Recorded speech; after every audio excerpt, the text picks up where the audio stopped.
Okay, we were on this chapter number 16, development of organism and continuity of life. We were looking at sexual reproduction in plants. In today's lesson, we have to see what pollination is, its types. You may be familiar with self-pollination and cross-pollination. That's what we have to learn about.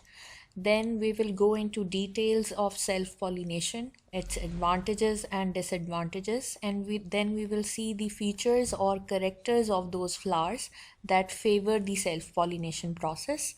First, let's see what sexual reproduction is in plants. It's just a revision that it takes place in the flowers in the plant and consists of pollination and fertilization.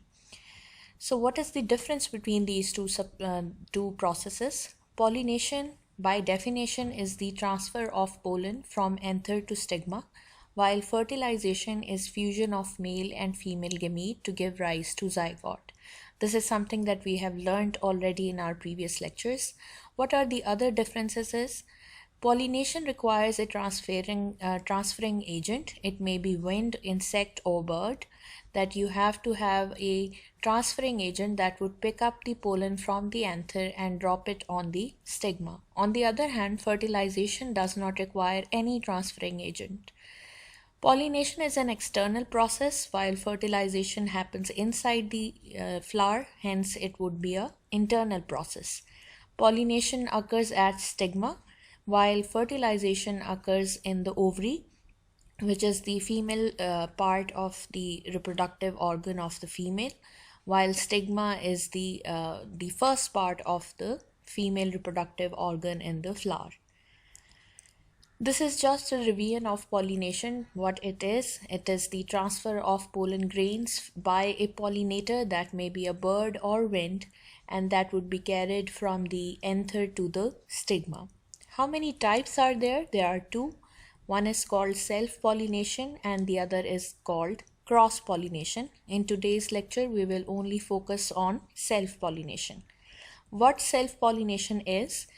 It can be of two types. Here in the animation, I've tried to show you the two sorts or two types of self-pollination.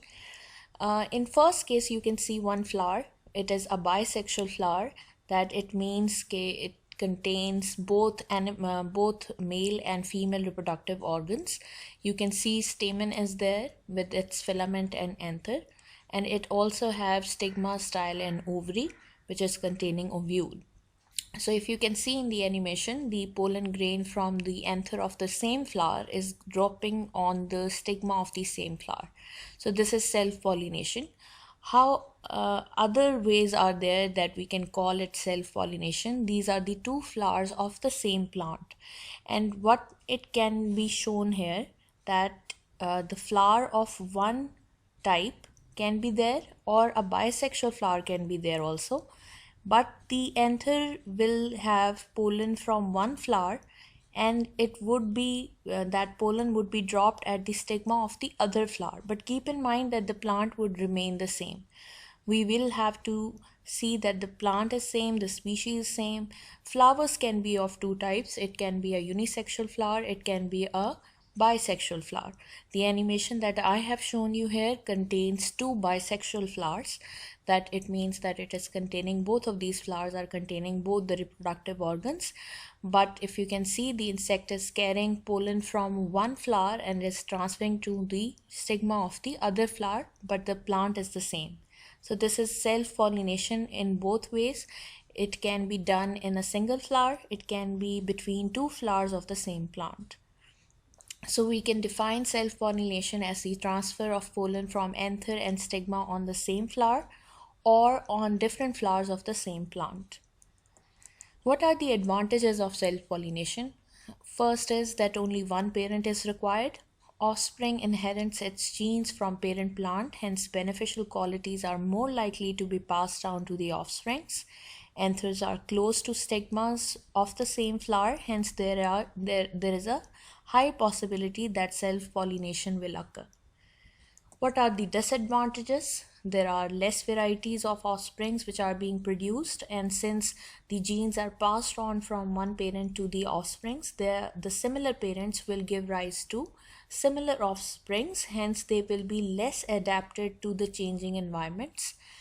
Continued self-pollination may lead to offspring becoming weaker, smaller, and less resistant to diseases.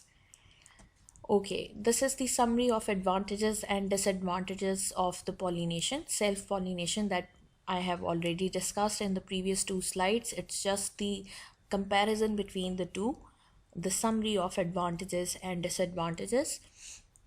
Okay, what are the characters or features that would favor self-pollination? First is that flowers are bisexual with anthers and stigmas maturing at the same time. So a bisexual flower, which would have both the reproductive organs, will favor self-pollination if both male and female reproductive organs are maturing at the same time.